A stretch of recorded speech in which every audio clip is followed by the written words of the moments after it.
Very important. Yes. So what do? You said you were going to talk about a certain thing today. Yes, today I want to talk about guardianships and conservatorships.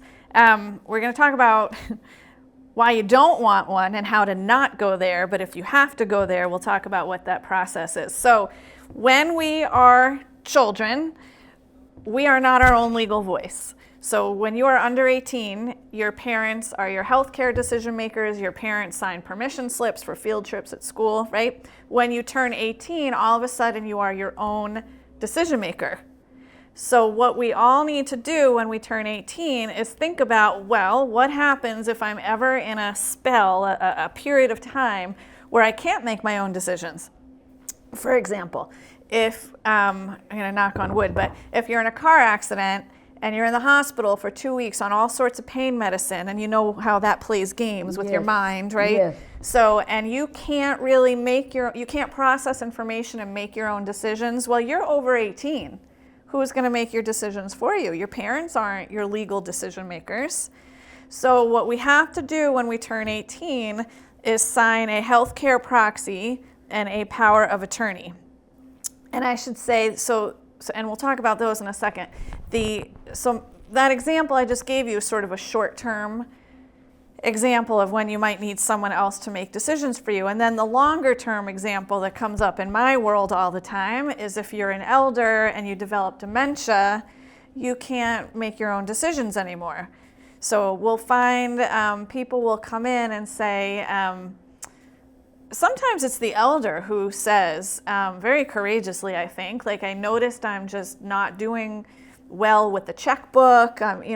Numbers aren't working for me anymore. I notice when I'm driving, I'm getting lost. Usually it's the children saying, she left the stove on, she's not paying her bills, she goes to the doctor but doesn't really comprehend what's being said. So if you develop dementia, that's another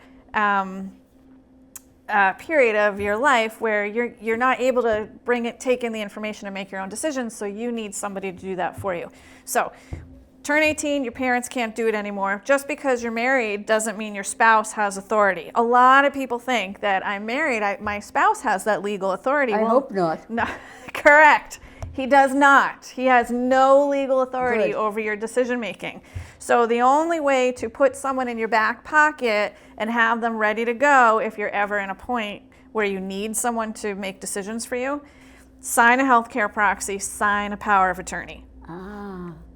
So healthcare proxy is where I sign a document naming, if I'm ever in a period of time where I just can't make my own healthcare decisions, I want this person to be my decision maker, healthcare decision maker.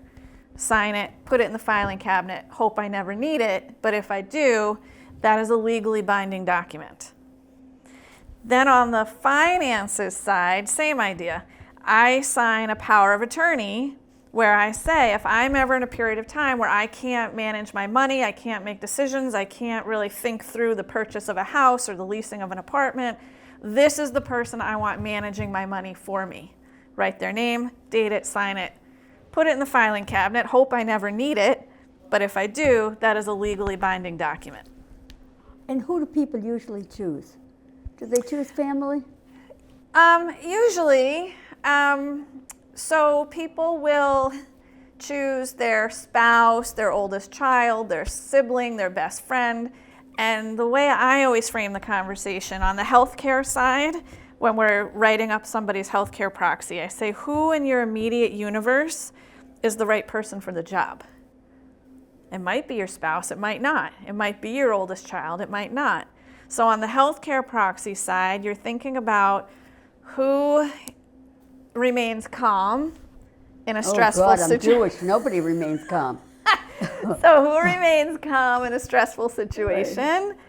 Who has that personality that they're going to march down to the nurse's station and say, my mother needs X, Y, and Z? Who is of that mindset, a learner, somebody who's going to go home and research all these new terms that they're learning at the hospital, the medical lingo. So who's the right person for the job? Might be your spouse, might be one of your kids, might be your best friend, might be your sister. You really want to think about who is the right person. It's important. Yes. And so we'll always put a number one, And then if that person's not available, if they're on vacation, let's have a number 2. And then we'll keep going. If that person's on vacation, who's your number 3?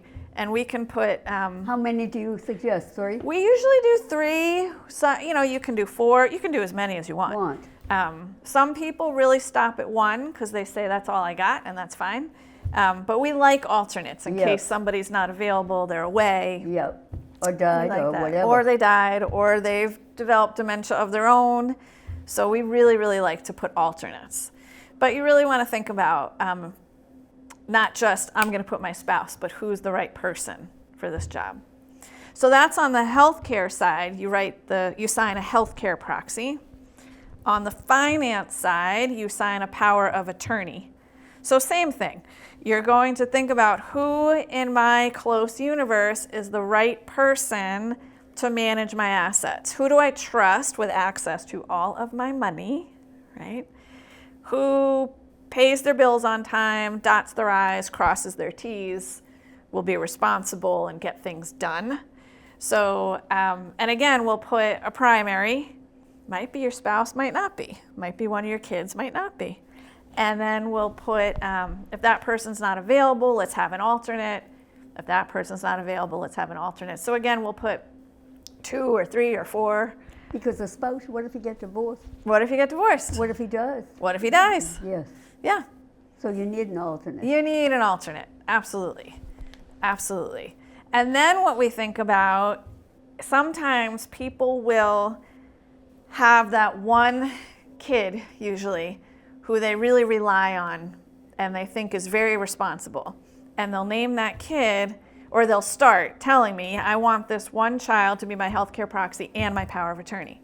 So something to think about is dividing up all the work that will need to be done. I don't like naming the same person in both documents. Is that right? Yes, you can. You're welcome to. But what I would rather do is lighten the load for everybody. So have one person be the healthcare proxy and dealing with doctor's appointments and phone calls from the hospital, et cetera, and have somebody else dealing with paying the bills, getting on the phone with Morgan Stanley, et cetera, et cetera. Yeah, let's divide up the work. Don't have one person be drowning in everything. And it can be drowning. Yes, yeah. Yeah, it's a lot of work to manage your own life and now to be managing somebody else's life too. Yes. Right. It is a lot of work to manage your life. It really is. It really is. My desk at home has piles. Is that and right? sticky notes. Yes, it takes a lot to manage your own life. Right. So then you layer someone else's on top. So to your point. So we like to split the work so no one is drowning. Everybody should go to you. Yeah, everybody in the world. You're very nice. And you say you're busy? Very busy. Very busy, yes. The South Shore definitely has a growing population in our age bracket, which is... Is that right? Oh, definitely, yes. Yes, because the South Shore is the best. Yes, it we is. love the South Shore. I agree. Yes. It is the best. I is there would any never other live place? anywhere else. I'll go on vacation other places, but not leaving. Yes. Yes. But you love it, and you live in a great town too. Yes, yes, yes. So yeah, we're probably 20 minutes from the beach. Oh, Yeah. yes, I know. Yeah. So then, okay, so most of us, or all of us, should sign a healthcare proxy and a POA when we turn 18. POA is POA, sorry, power of attorney. So a healthcare proxy, so then the next question is, well, where do you get your hands on one of these? So a healthcare proxy, there is a state-sanctioned version, not the Commonwealth of Massachusetts, but the Massachusetts Medical Society has a version out there that is very widely available online, and all the hospitals like it. So you can go online and get a Massachusetts healthcare proxy. What we do not have is a publicly available power of attorney. So the only way to get a power of attorney is to go see a lawyer. So I think this is embarrassing. I think Massachusetts should have an official free online power of attorney. Some other states have that, but we do not. But why? I don't know. I haven't gotten into the. I haven't looked into why. Okay. It's on my very long list of things I would like to do. So the only way to get a power of attorney is to go see